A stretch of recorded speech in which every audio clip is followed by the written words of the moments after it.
Hello, folks. Welcome to another 2-Point webinar. This one's on DO, delivery optimization. It's so simple, isn't it? That's why you're here. Microsoft gives us this fun mess to try to figure out, and 2-Point is here to help you deal with it. It's not so bad when you have geniuses on this team who make it sound simple. And when you get done, you'll think it's simple. And then after a week, you'll be like, what's that again? But the beauty is this webinar, it's recorded, so you can just watch it again and again to get it through your heads if that helps.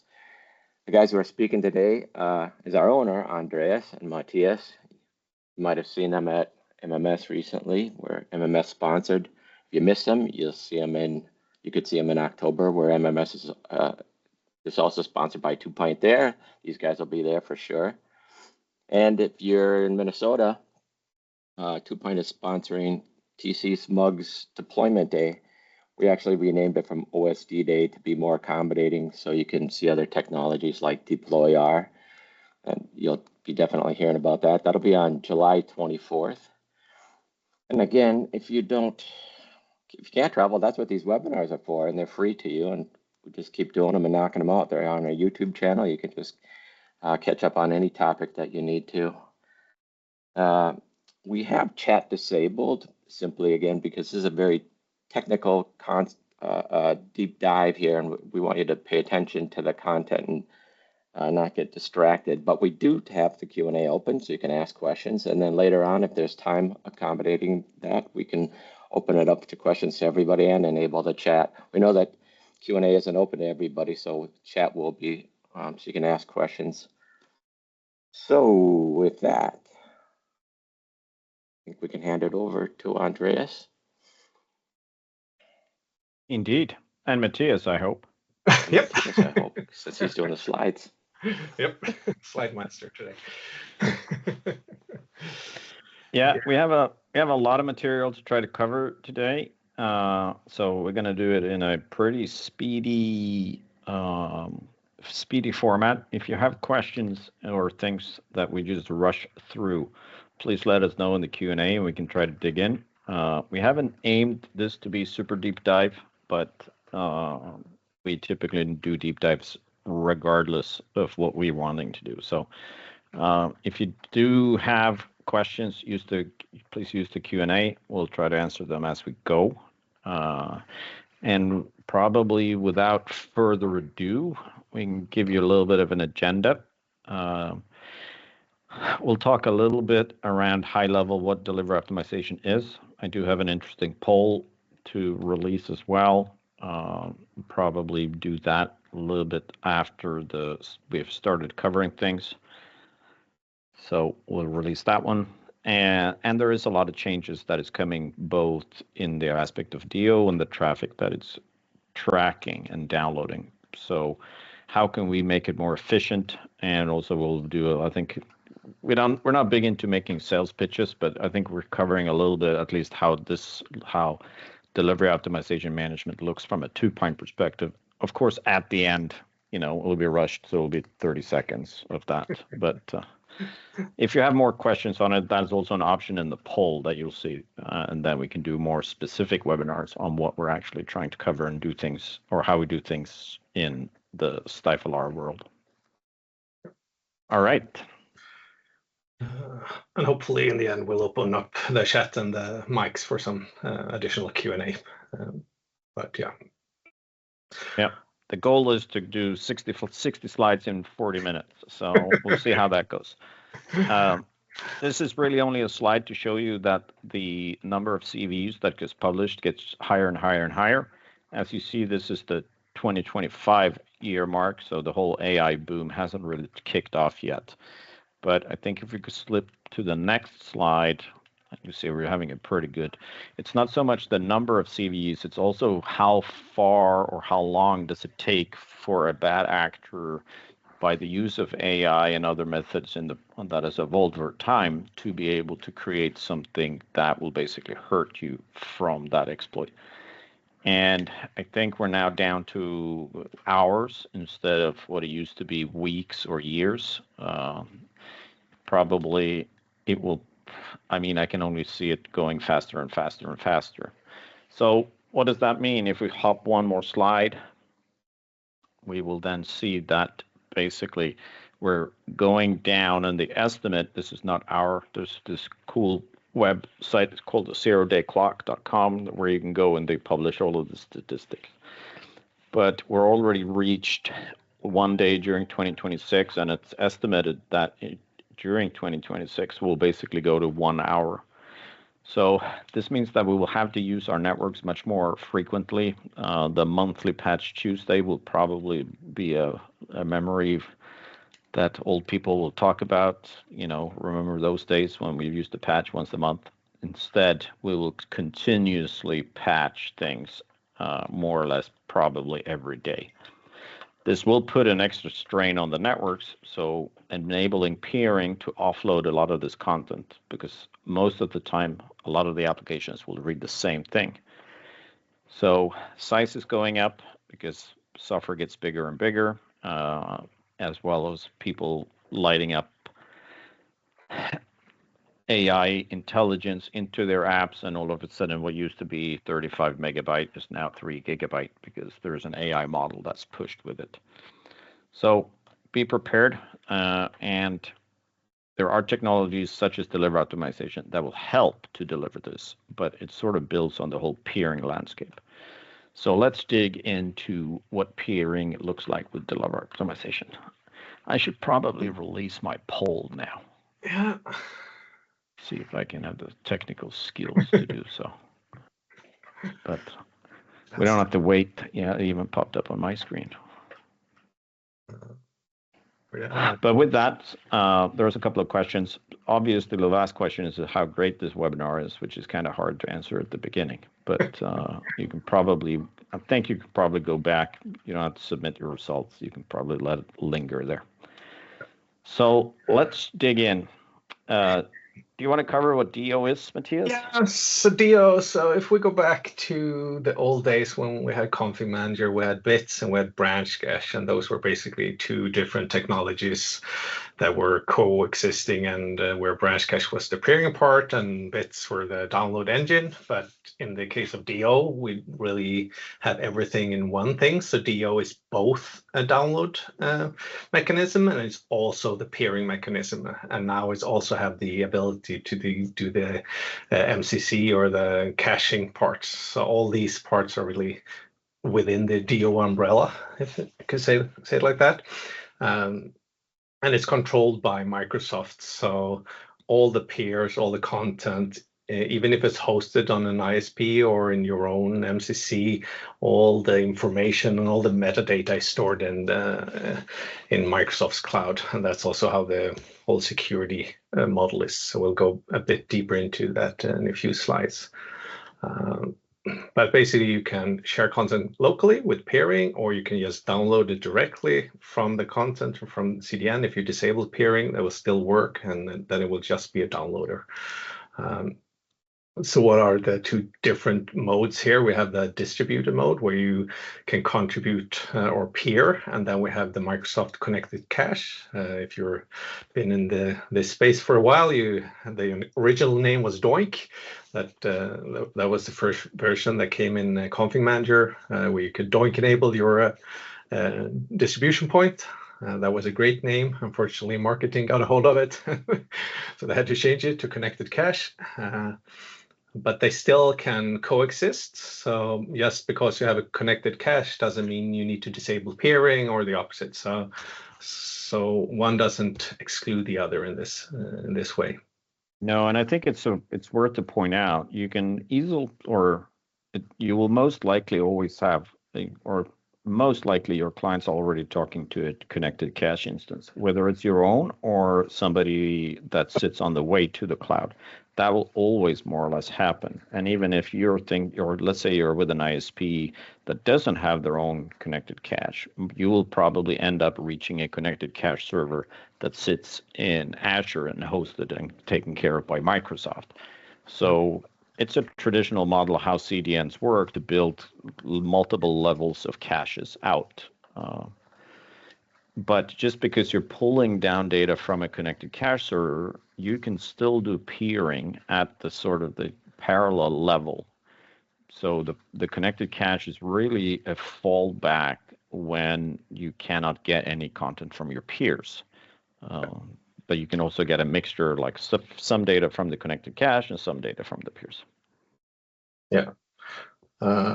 So what can start a DO job? So there's something on the Windows client. So it can be a Windows update, for example. If you're using Winget, some of the content can be peerable and it's coming from DO. It can be an Intune package. All those will use the DO service. So basically anything coming from Microsoft's cloud will use DO in the background. So what happens first is that the client will reach out to the DO service in the cloud.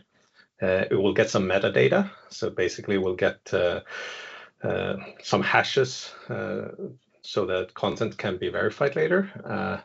And it will also get the source where it should download the data from. So it can be a CDN, it can be the closest. So if you have an ISP and they have an MCC, the DO service will tell you where this MCC is and that you get the data from that. And then you can also have multiple local clients, and they can have, as you see in the picture, one client might have a bit of the data and another have another pieces of them. So the DO will automatically in the background combine all these sources into like one complete source. And this happens seamless in the background, and it happens parallel. So it doesn't have to do one and then the next. And this is important to know because these DO services consist of it's not just one endpoint, it's multiple endpoints. And one thing we see with a lot of clients is they blocked some of the endpoints. So if they're using Zscaler or some internet proxy or some sort, if they block some pieces, what could happen is basically the download itself can work, but you block the mechanism that hands out the peer data.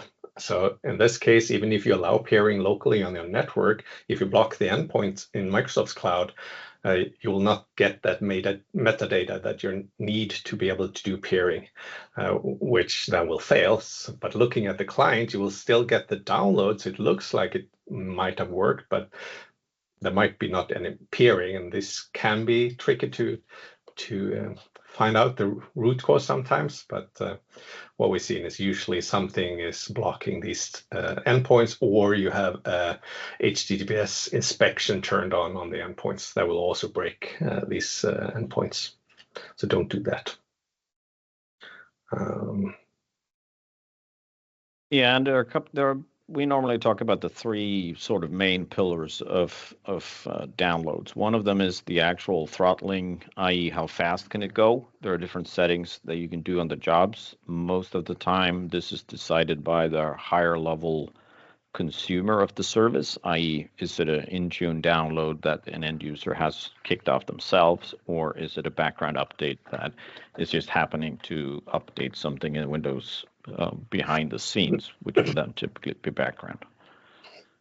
Yeah, and I say this is one of the benefits of using this Stifler product is that we can set these values based on different networks, and we can even give different clients within that network different settings. So if you're using Intune or a GPO or something, a policy is often applied to a computer. It doesn't really know where that computer is in the world.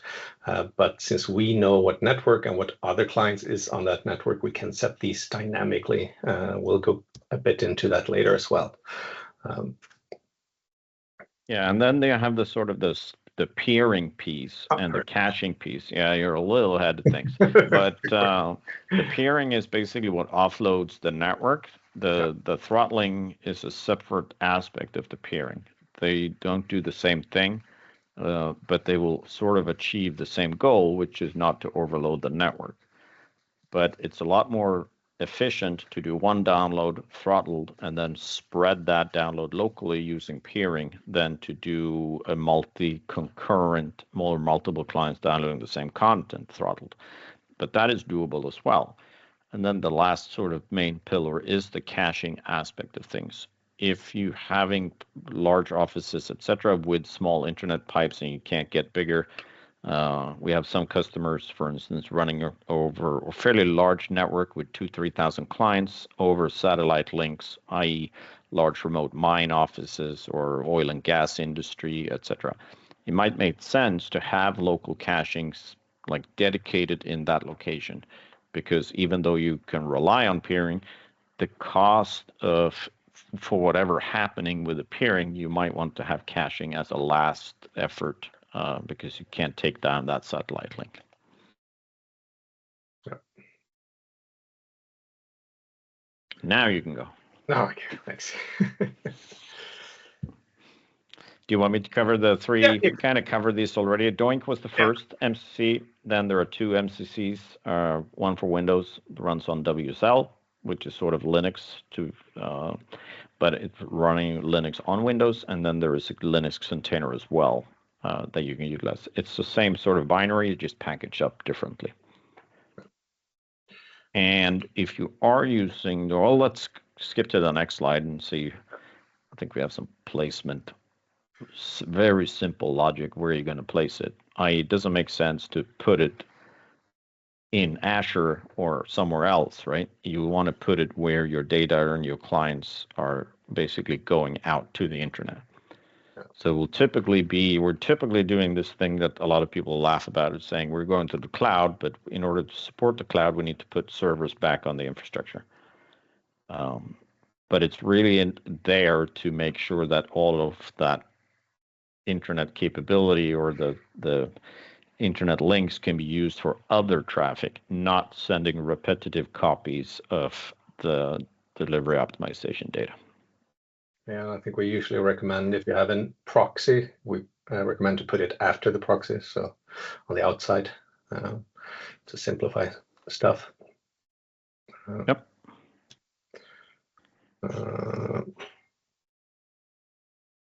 Yeah. And yeah, you can cover this one. No, so we have connected cache for Config Manager, so that's another one. It will support HTTPS. We'll dig into this one just in a bit, but this is an important setting. So if you have using connected cache for Config Manager today, you need to apply this KB fairly soon.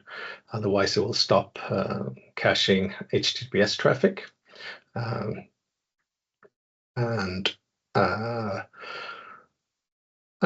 We also have a blog post around connected cache for Config Manager. We recommend that you don't put it on your normal DP, that you create a separate distribution point. If you're using branch cache and connected cache on the same distribution point, you might break branch cache. So we've seen customers, because this will, if you enable this one, it will create a lot of connections on the box that might break things depending on how large org and how many clients are connected to the distribution point. We can post a link to that blog in the chat later as well.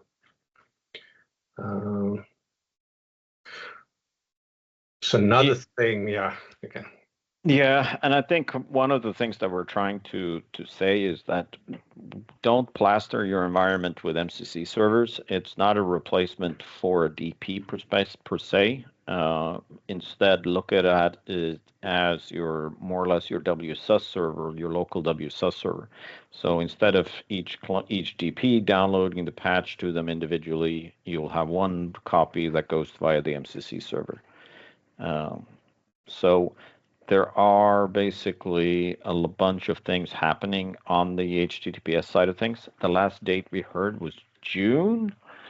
I'm not sure how hard that deadline is going to be to move people over to HTTPS for the likes of Intune and all other traffic as of June. But I think probably at the end of the summer, payloads will move more over to HTTPS as the fallback URL. And if you haven't updated your Doink servers or moved to the modern MCC, those downloads will not go via the actual MCC server. You won't break the downloads, but the MCC server will not be able to cache the content. Exactly. Once again, a bit more detailed version of how the MCC actually works in the background. The simple one wasn't enough. Yeah, but basically you have this connected cache container, so it's all containerized on Windows, or it's running within WSL, still contacting the DO services, and the content will go directly to the CDN. If it's not in the cache already, if it's downloading, it will always put it in the connected cache server, and then the next client that downloads will try to get it from the MCC instead of the CDN directly. And you will have some reporting and management in Azure if you use this standalone version. And one thing, like we discussed a bit earlier, same as with DO, you still need to bypass or allow these endpoints, otherwise you will also break the MCC. So make sure you allow everything that needs to be allowed for DO. Otherwise, you would break stuff. Can put a link in the chat around this as well.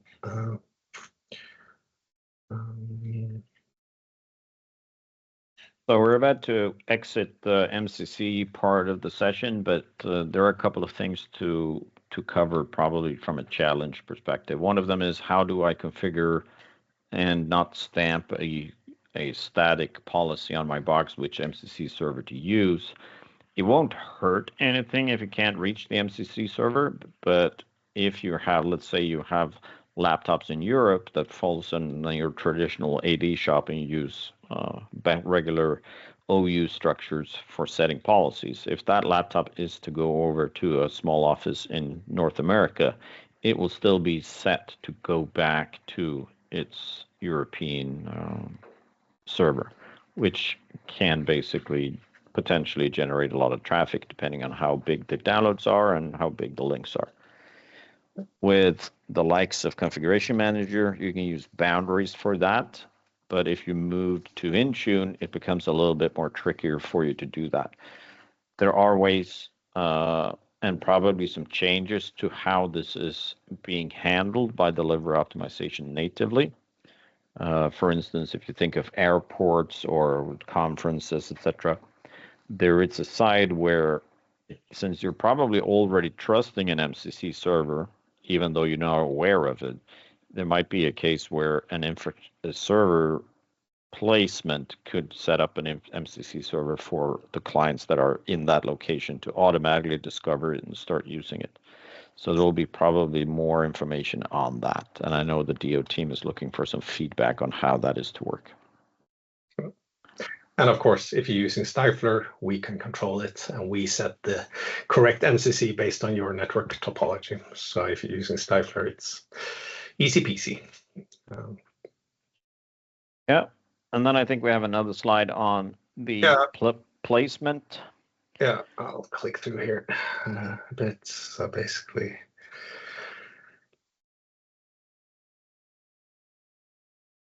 yeah, the key sort of thing is to don't plaster your environment with one MCC server per location. Instead, put them where your internet breakout is. If you have 1,000 locations, but they all have local internet breakout and the content, there isn't really a need, unless those internet lines are extremely bad, to use it, because the combined bandwidth for all the clients will be good. But if you're on a more traditional MPLS, or that everything has to go via a central proxy, then basically you want to put your MCC servers in so they can offload all of those copies and all of those HTTP connections out to the internet through your internet pipes. Yeah, and there are scenarios where it might be valuable to put an MCC in there if you can't pair for some reason, if you have a Wi-Fi network that does not allow pairing. So there are scenarios where it might make sense, but just because it's called an MCC server, it doesn't need to be installed on the server OS. So the only requirement is that it's a VSL compliant, so Windows 11, it's fine. So you can run the MCC on if you have a desktop that's always located in one of these locations, you could use that as an MCC as well. Yep. And most of this table comes from the link down below in red.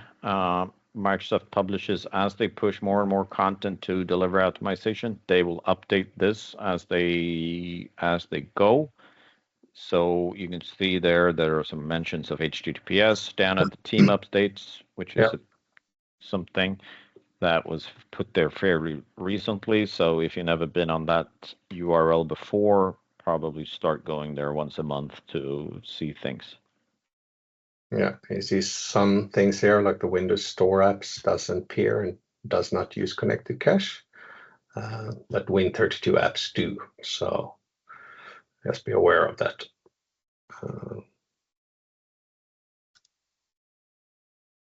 And I think with this slide, we probably talked all about the MCC that made GA in 2025. It only took 6 years. We used to laugh around that, but I understand because downloading a single file is not an easy task. It might sound easy, but then also sharing it across and using the connected cache is a quite tricky thing to do. June 16th was the date that I talked about, where all the Win32 apps will start to be delivered using HTTPS. I'm not 100% sure if that's going to be a hard date. I don't think so. But thinking and believing is for the church, as we say, right? So you should probably make sure that you are ready before June 16th if you are heavily relying on your old Doink infrastructure for delivery optimization. Otherwise, you might be in for a nasty surprise. Yep. Also, one of the biggest changes that were made was that the slots has been increased. So a slot is basically something, and I think, are we going to drill into the slot logic? Yeah, I think we are, right? So they have increased the slot. So if you all of a sudden started seeing more and more and better performance on your peering side of things, that explains it. So that is probably something that we'll dig into. There is a bunch of new updated guidance during this year on the Microsoft pages. So have a read. There's also new and updated troubleshooting and test scripts to verify that your devices can reach and that there are no basically TLS inspection or things like that in the way of the path of your clients. So it's an ever evolving work. And in the bottom there's a link to the PowerShell gallery where the delivery optimization troubleshooter script lives. Yeah, pretty much same again. Some links for you to skip through these. And if you didn't see this month's patch, you can see that it was over 5 gigs in size for this month, and I'm assuming it will just keep increasing. So there's a lot of traffic that needs to come down your links. And this one had 206 CVs for this month. That's a lot of critical fixes. So you want to patch quickly.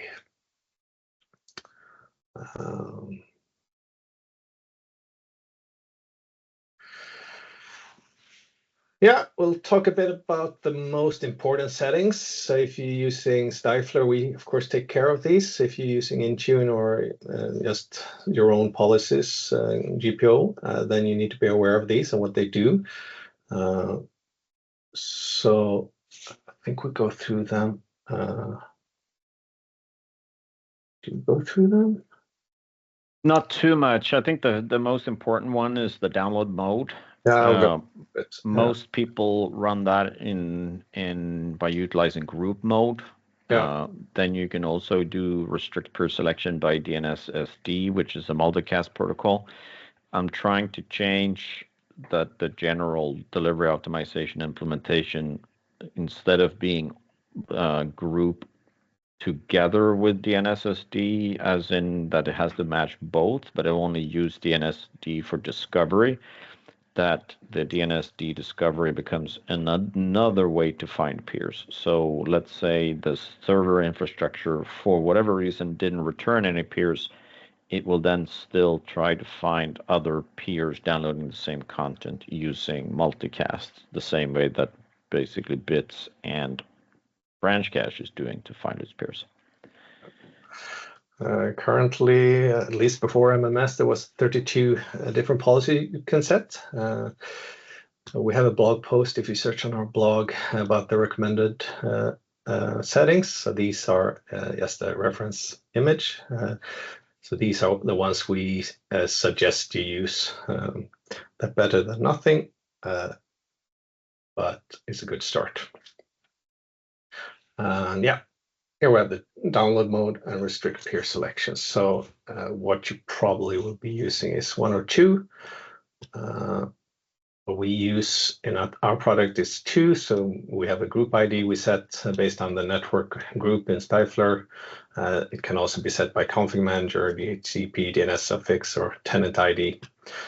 If you don't want any peering, you can set it to 99. It will go fast, but not peer or no caching. If you want MCC, but not peering, download mode 0. And DNS, yeah, you mentioned it. So it's a broadcast protocol.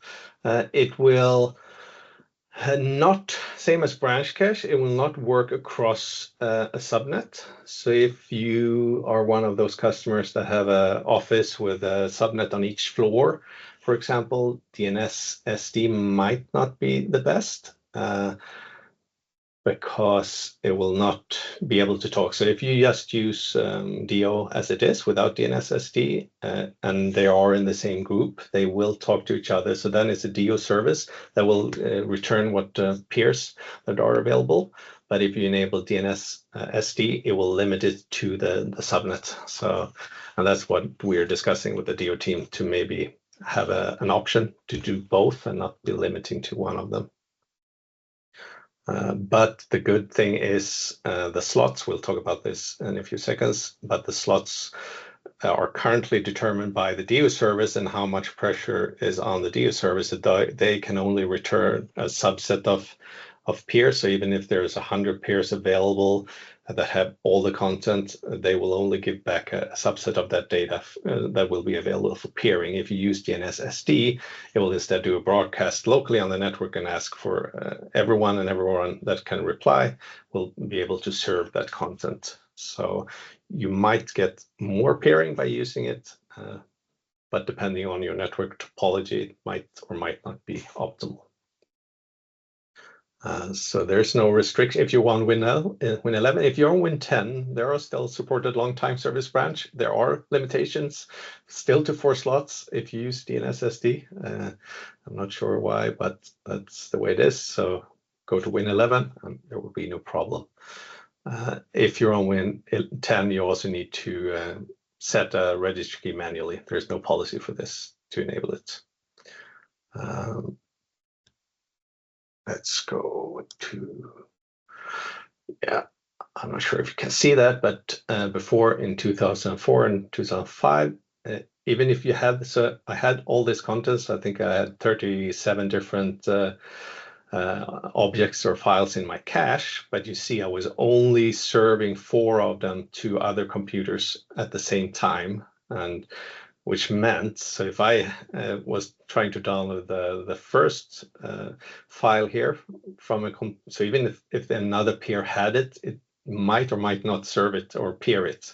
So this was the limitation. So earlier, it was more valuable to use the DNS-SD because this was so limited by the DO services. But now in 2026, they enable 36 slots for enterprise devices.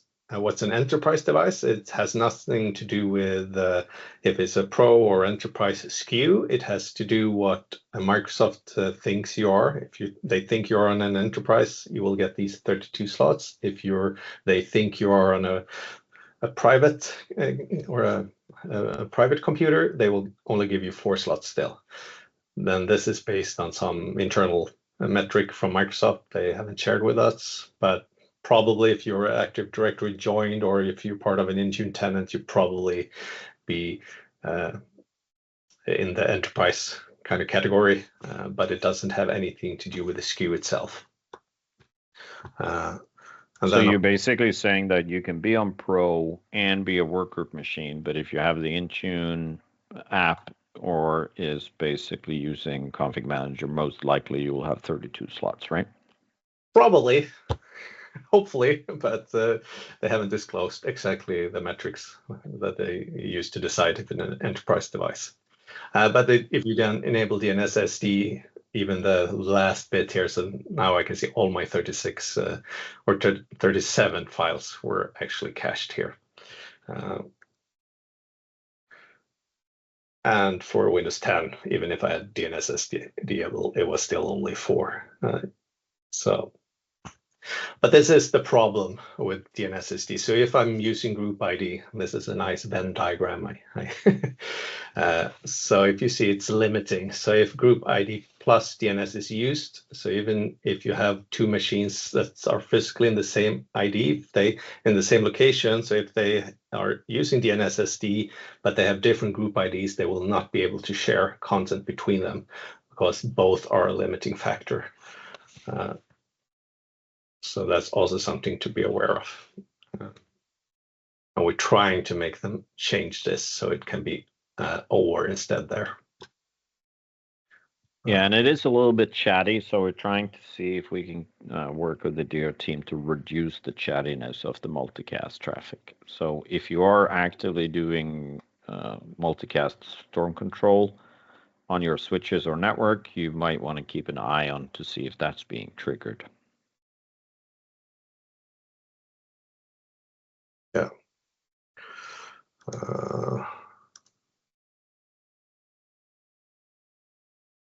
Yeah, exactly what you said. Yep. Oh, this is a good one. Do you want me to cover this? Yeah, you can take it. So the background QoS is probably one of the most confusing, but also most important settings in order to drive up peering. And as the first point says, it is somewhat counterintuitive. But deliver optimization is designed to download data fast. So it will do whatever it needs in order to favor the download over bandwidth usage, more or less. So by setting this background QoS value, basically, it's a sort of what the DO client should try to get to in order to fulfill the request. So if you set a high value, it means that it will use whatever bandwidth over the WAN or across the internet to try to fulfill that as much as possible, regardless of if there's any peers around. So by lowering it, you're actually getting a higher speeds by getting content from your peers. It basically allows the client to relax a little bit, not having to stress to start downloading straight away, and then take time to find its peers. So typically I think we set this at around 20 megabits per second by default on the Stifler client. So it means basically that if you set it together with some of the other key values, then you'll get a higher percentage and you're actually download content faster than you would if you were not using it. But we've had lots of people thinking that they want to drive up speed, so they set this to a high value. And that basically means that they will get less peering, and then they're wondering why nothing is peering. So obviously, it worked great if you have a lot of internet bandwidth to allow clients to go. But if all clients, for whatever reason, decides to go at the same time, then there might not be so much, but they will still fight to try to get that and favor basically downloading over peering. Yep.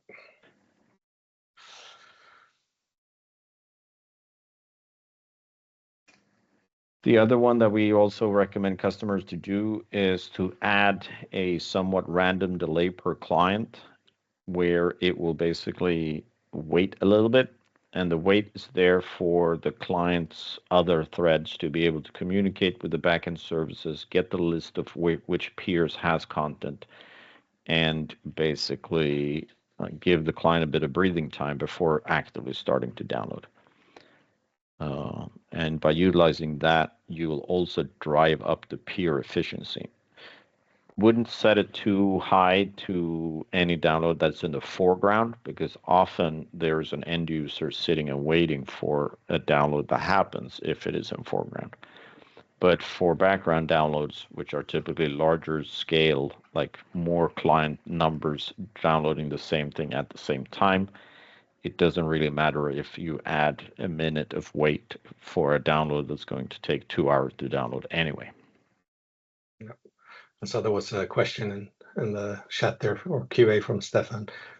This might be one of the settings that you need to check if you're getting delays in the start of the download.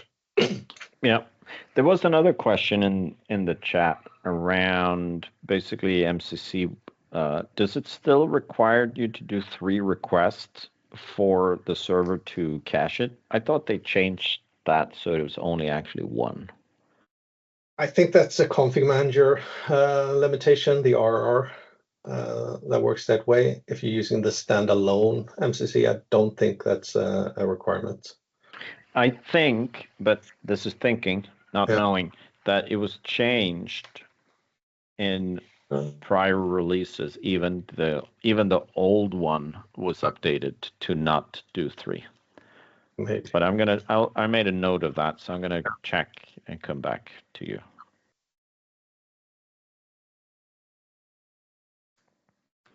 The other 2 settings that we talk a lot about is not set a minimum file size that is too low. It's back to the slots. If you're going to have 30 slots, it doesn't make sense that you take 30 slots and basically fill them with downloads that are tiny. So the SDO is downloading a lot of content, whether it's updates for Defender or etc., which could only be like a megabyte, but it does a frequent download of those. It doesn't make sense to take up so many of the slots. So also, this is something that we're doing in the Stifler platform, is to basically randomize the file size. So you can have small file sizes on some machines, but larger on others. And then you get a spread of the clients that some machines will hold these Defender updates and the other larger cache devices will hold other larger content pieces like Office, etc. And if you are using DNS-SD, one of the better things is that the content is retained much longer. So depending on how you're using delivery optimization, DNS-SD might be something that you could look into.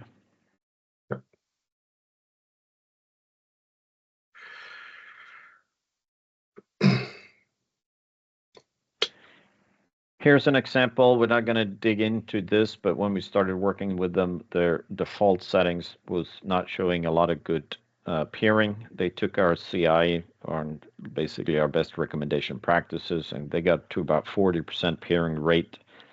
But by introducing Stifler, and a lot of what the Stifler piece did wasn't really magical. It was more around the randomization of these group settings and the delay settings, and that leads to a much higher actual peering ratio.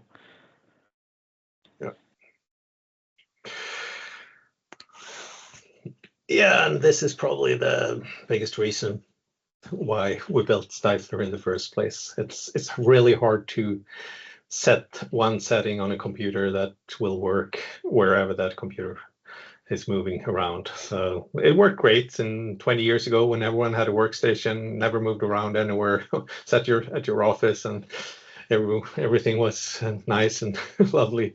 But today everyone has a laptop and they move around, and sometimes you're working from home, sometimes you're working from a branch office, sometimes you're in the office or the head office, and they all have different network links and different switches and different configurations. And this is I would say one of the strong points with Stifler is that we actually set all these settings based on where you are and not on the computer object. But if you need to manage this with Intune or GPO, then you need to find something that is good enough for most places and hope it works. And how do you know how it works? What a nice way to go into the last section that we're going to cover. Reporting, yeah. You can, of course, use the beautiful report in Intune, which is what they provide. So here you can see your total, you can see your enterprise data. If you wait for 2 days, you can see what happened 2 days ago, and you can see it on a very high level. It can drill down. So if you have 100 networks, there's no easy way here to see if it worked on 99 of them and one is have an issue. You can only see the overall statistics, which might be good because it worked in 99 places. But yeah, so what we do then in Stifler is, of course, that we let me see if I can. I started a little job here for you that haven't seen it. So in this case, this is the Stifler dashboard. So in this case, I have a network that is configured with a template. That is how we configure our settings in Stifler. Is we have these templates that we define with different settings. I'll show that in a bit. But this is basically what you would see with the Stifler product. So I started a DO download job. The content was already on a couple of other machines in this network. So even if this was limited to a 10 meg link, you can see that after a few seconds, the device downloading here found the other devices and was picking up speed. It will pull a little bit of data from the CDN server, but now you see we're up at 95 megs approximately. And I think we'll go even quicker here in a few seconds, but we're not loading. So we're only using 1.5 meg of the one link, and the rest is shared locally on the network. So it helps you by one, throttling the traffic. So we make sure that we leave a pretty good chunk of the traffic to the actual important stuff as PowerPoints and team calls and stuff like that. And then we do the download in the background, and we also limit it, and we make peering as efficient as possible. Yeah, we don't have to watch this whole bit, but I can switch over to the dashboard. So here, I did another download here, but if we then go to our templates, so we ship a number of templates that we think are good enough for different scenarios. So if we go into the 100 meg link here, for example, we have this, let's see if I can zoom a bit. You can see we have this section about delivery optimization. So first of all, we take over the branch cache and bits settings. We have some bandwidth and throttling, where you can set how much bandwidth is allowed for the background traffic, such as DO or bits. But then we have all these DO settings that we manage. So here you can see we use the group mode. You can enable or disable DNS-SD, which means you can have some networks where you have it enabled, and some networks we don't have it enabled, depending on the configuration on these settings. So it's a network-driven approach instead of a policy-driven, where you set the policy on the computer itself. So once a computer is in this network, they will automatically pick up all these settings. When they move to another network, they might have another template where they got a different sets of settings. So we protect your network and we make sure it peers as much as possible. That's the whole idea. Anything else you want to show here, Andreas? No, I think if you're interested in how we're doing, it's one of the questions in the poll I think we can easily spend an hour to talk about how we deal with delivery optimization settings within the product set. So I think at least it gives people an understanding that you can really drill down into the data. So there, for those that don't have the Stifler set to give you the reporting of it, there are a bunch of things. It was one of the questions in the chat or not in the chat, in the Q&A, that the WFB reports aren't great to drill down into certain types. If you wanted, for instance, to do it per group, country or location, etc. Some people have built solutions on log analytics and etc., but then you will have to manage all of that. But I think that the general tips that we're trying to give is try to know or get some of the data that you're seeing. Basically, know what apps you're pushing. Also, if you have removed a lot of the store apps, i.e., enabled or disabled the consumer settings, those apps won't require you to be patched. So there's a couple of things that you can do around it, but you need to address it according to your network. If you have a Wi-Fi network, for instance, that spans and goes back to the data center, there is no point of trying to do any peer-to-peer. And if you put an MCC server in that location and connect it up through Wi-Fi, you will also not help anything. You'll basically make everything worse. So you want to put that MCC server then in your data center so that the clients don't have to go in and out. So that's a first point. Buy your network team a pint, be friends with them and talk to them and be a part of the design when you do that. And the second, I would say most important is anything that you don't need to update, that's good. So instead of leaving all these store apps that Microsoft ship there, or the vendors have these value add apps or whatever they call them, remove those if you don't want to use them, because that will save you a lot of data that you don't need to update. So that's probably the most valuable tip to save data that I can give. And there are some links here with our settings and what Microsoft recommend. Yeah, and this is just a recap of what we already talked about. This one we didn't mention before, if you have laptops, the default setting for peering is 100%. So basically, as soon as you pull the cable from a laptop, if you go to a conference room or something, it will stop peering. So if that's not a desired, you want to probably set this down to 60% or 80% or something, so they can still peer when on Wi-Fi and moving around. Yeah, so I think we're closing up to the end here. Yeah, I think this we can probably skip over a little bit, but basically there are a couple of things that we would like to highlight. We are doing some active work that will be rolling out around the futures in our 2-point cipher world for delivery optimization.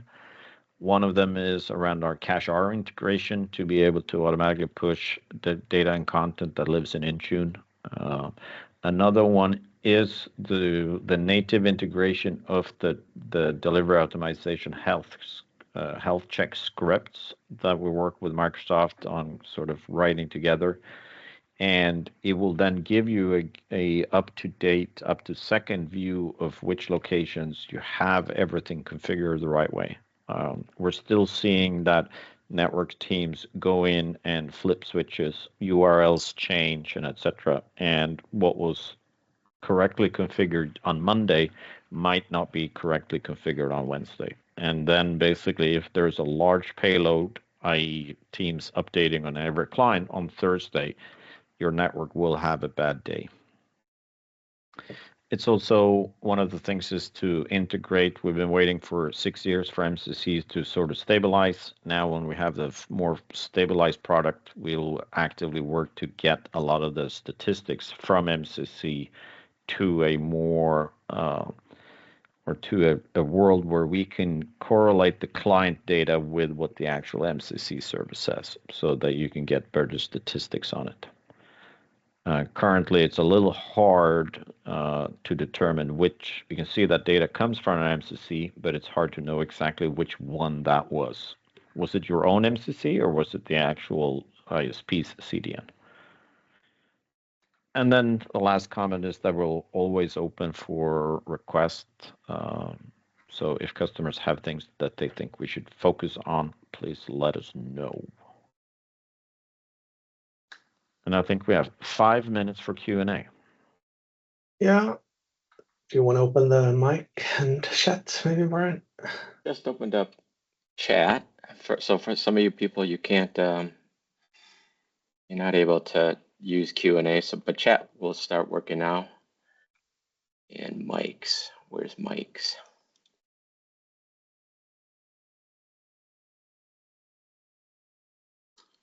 Trying to look to see to get you unmuted. You never know what you're going to get when you unmute the whole crowd.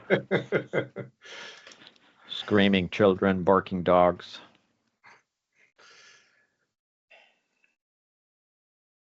It should do it.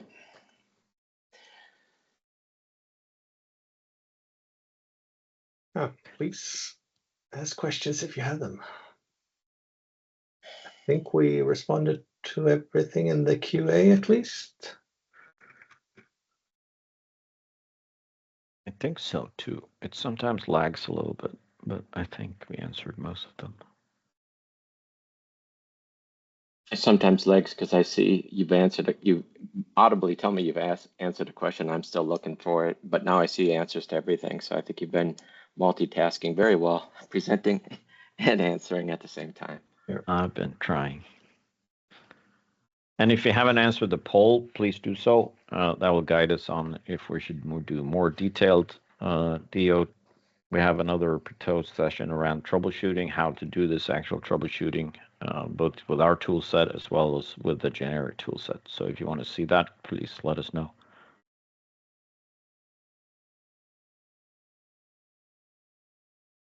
Yeah, we've got a new question here. What direction would you recommend if a company is using an on-site patch management solution, a new Intune, Azure, etc.? We are using ZenWorks.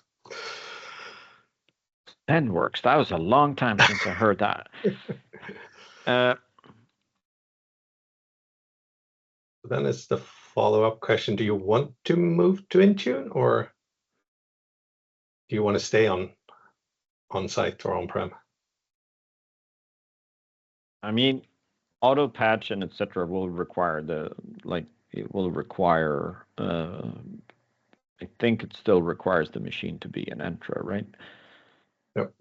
So which auto patch has sort of been the Microsoft answer for everything for quite a long time.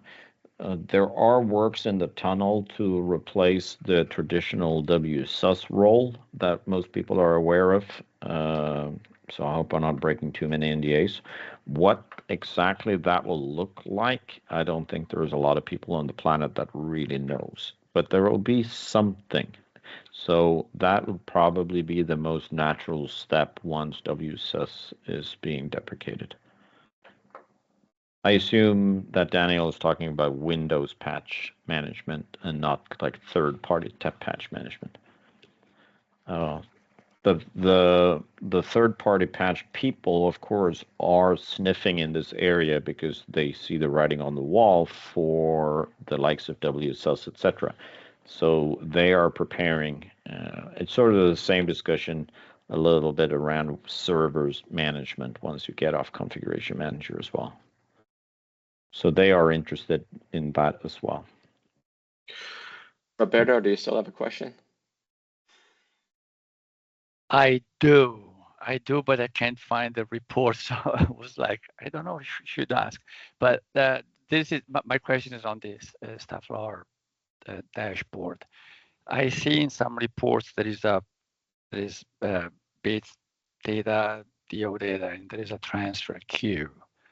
And what's the queue? I mean, I think logically it's, I guess, clients waiting for data. That's how I interpreted it. But if it stays at a certain level and it never goes down to zero, is that a concern? Is it something that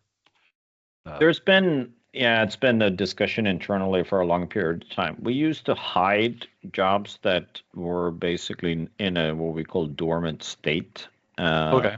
But we stopped doing that. Traditionally, it's like the worst contenders are the OneDrive client updates. So if you go on any of the clients, you will see like a OneDrive client that is suspended its job. Okay. I have a long email thread with the people around that, and they didn't really know that they had an issue around it. Whether it will be fixed, it's left to see. But we do show them, but you can pretty much safely ignore them. And we talked about being able to filter it out in the platform in a better ways, because it's just, it was one of the questions too that we asked them, can we clean them up automatically? But I didn't really get a good answer from the Microsoft team on that. Right. Because actually OneDrive data is delivery optimized or branch cached. Well, it's typically a bits job that pulls down the OneDrive client. And OneDrive client, okay. Yeah, so it's the client itself, and it's around 80 meg per client, and it typically does that, maybe a couple of times per month, depending on which ring you're on. Okay. But a lot of the times it doesn't remove the download job after it completes. It just sets it to suspended. Okay, got it, understood now. And we're then we used to hide all of them, and then people saw them like we're not showing what's really on the queue. So now we're showing them, and now people are complaining that we're showing things that are in the queue but not moving. Fair enough. I just wanted to know if the queue is something else other than branch cache and delivery optimization, or which it said. It's most of the time it's I would say that it's the bits jobs that get stuck. The other aspect is if you're throttling DO too extreme, the delivery optimization jobs can also go into suspended mode. So check to see if they're DO jobs or if they're bits jobs. Fair enough. Cool. Thank you. All right, that's the top of the hour. So I think be respectful of everybody's time. Thank you for coming. And thanks, Andreas and Mattias, for a great session. Very informative. Thank you. Thank you. All right, bye, folks. Bye. Cheers. Bye.